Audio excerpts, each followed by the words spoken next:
মন্ত্রটা শেখানো হতো বাকি রাখা খাজনা মোটে ভালো কাজ না, ভরপেট নাও খাই রাজ কর দেয়া চাই, যায় যদি যাক প্রাণ হীরকের রাজা ভগবান। মাননীয় স্পিকার, আমি সম্পূরক প্রশ্ন হিসেবে যেটা করতে চাই তার আগে একটা ছোট্ট বিষয়। বিগত 17 বছরে আমাদের এই গুম খুন আয়নাঘরের পাশাপাশি আরেকটা ঘর ছিল মাননীয় স্পিকার। এটা হলো আমাদের হীরক রাজার দেশের যন্তর মন্তর ঘরের মতো একটা ঘর ছিল ফ্যাসিস্টের আমলে। যেরকম হীরক রাজার দেশের সময় ছিল যারা কৃষক বা যারা আপনার খুব হতদরিদ্র, তারা খাজনা দিতে পারছে না, ফসল নষ্ট হয়ে গেছে, তখন তারা যখন প্রতিবাদের জন্য হীরক রাজার কাছে আসতেন তখন তাদেরকে একটা যন্তর মন্তর ঘরে ঢুকিয়ে দেওয়া হতো মাননীয় স্পিকার।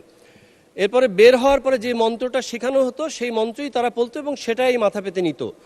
তখন মন্ত্রটা শেখানো হতো বাকি রাখা খাজনা মোটে ভালো কাজ না, ভরপেট নাও খাই রাজ কর দেয়া চাই, যায় যদি যাক প্রাণ হীরকের রাজা ভগবান।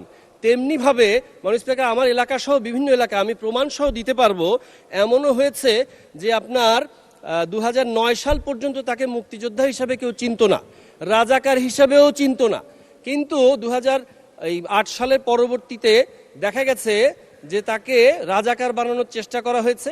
আবার অনেকে আছে সত্যি সত্যি রাজাকার ছিলেন, কোনো এক অজানা কারণে তারা গ্রেপ্তার হওয়ার পরে এবং কিছুদিন পর দেখা গেছে তারা মুক্তিযোদ্ধা হিসেবে বের হয়েছেন মাননীয় স্পিকার।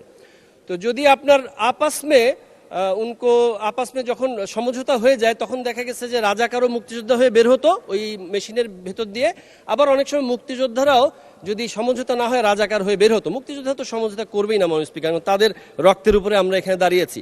তো মাননীয় স্পিকার, আমি আপনার মাধ্যমে মাননীয় মন্ত্রী মহোদয়কে আমি প্রশ্ন করতে চাই, এই যে 17 বছরের ফ্যাসিস্টের আমলে এই যন্তর মন্তর ঘরের মাধ্যমে যে সমস্ত রাজাকাররা মুক্তিযোদ্ধা হয়েছেন এবং যে সমস্ত মুক্তিযোদ্ধারা রাজাকার হয়েছেন তাদের ব্যাপারে কোনো তৎপর নেওয়া হবে কিনা, ব্যবস্থা গ্রহণ করা হবে কিনা? ধন্যবাদ মাননীয় স্পিকার।